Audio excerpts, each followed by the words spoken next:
Welcome to Marketing 101. Lesson number 2 is on how to make a business plan. So let us apply a balloony logic to understand the concepts of N, F and Q.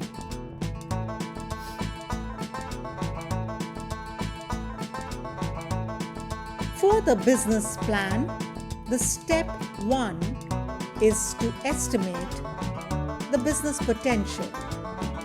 This is the most important step. Step 2 is assumption-based revenue estimation. Step 3 is expenditure of all the activities to get that revenue.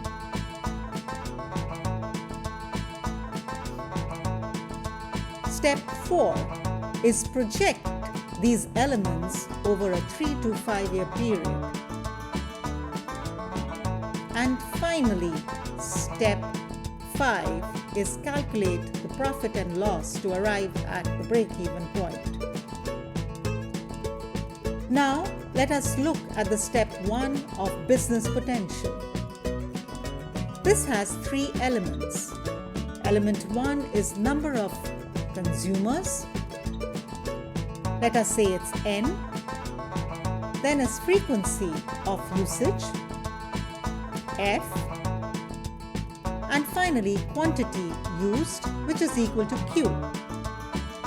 Number of consumers has 2 elements.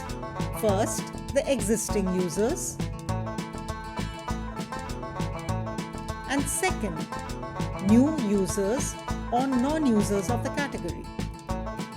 So let us start with the balloony logic to understand how this works. Each of these balloons represent a segment or a type of consumer. So there are different types of consumers or balloons. Together, these segments form the universe of consumers, comprising of both existing users or consumers and new users or consumers. Now let us work out.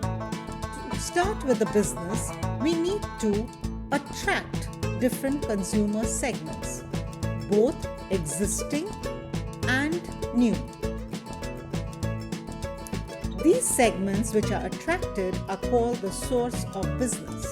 The important points being choosing the right source of business and estimating the right number of converts. Let's take an example of the toothpaste category. The existing users are anyone using toothpaste, while the new users are anyone brushing teeth with products other than toothpaste. What would be the source of business then? Primarily in a toothpaste category, the source of business will be from competitive toothpaste or competitive products or players.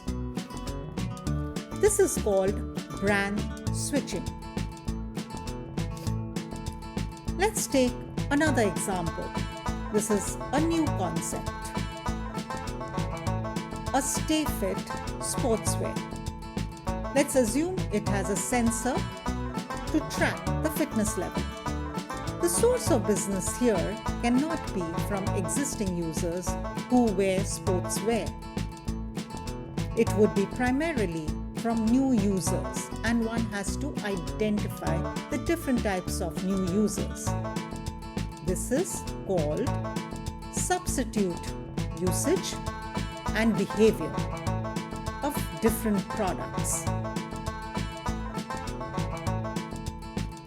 The source of business, one not only has to identify but also detail and quantify.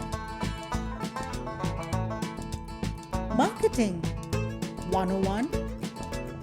Example. What would be the source of business?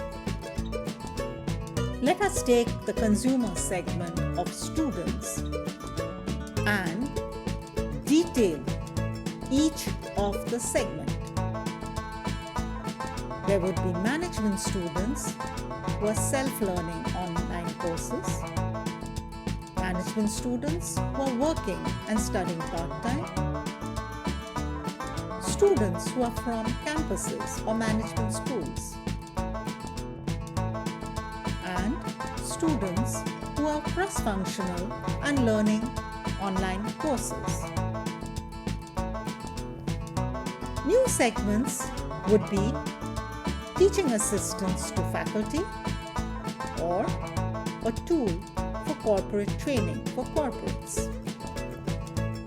Now let's go to the business potential tree.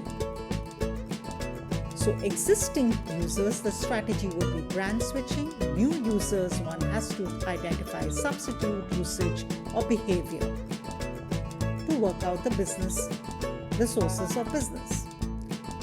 Now, the two other elements of frequency of use, how many times, quantity used, how much, multiply this with number of users, which is how many people.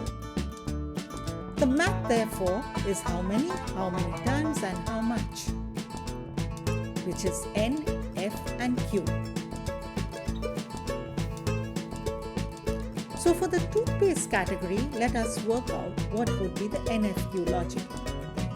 N, let's assume there are 100 million consumers and you would target only 10% of the people using toothpaste who would be using it once a day and approximately 1 gram per every time. This would help us to arrive at the total number of tubes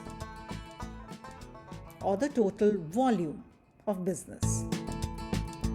An easier way where the primary source is competition is just to target 10% of the market share, volume or value. One would arrive at the same number. Let's take the second example where we are looking at new usage, substitute products and behavior. The behaviors could be going to gym, which is a substitute source of business, would be gym shoes. Another behavior would be fitness conscious consumers, and their source of business could be those wearing fitness products. Now, business potential is only part of the story. Second is estimating annual revenue. This is based on 3 more elements, which is awareness, trial, and repeat. These are assumptions. And it's very important to note down these assumptions or these ratios and work out the milestones year on year and measure the milestones every year. Now, without the right kind of data, all this would be baloney. So the question is, how do you really find the right data? The answer is in marketing research and analysis. Remember our brand engine, which was in our first lesson, and in the brand wagon,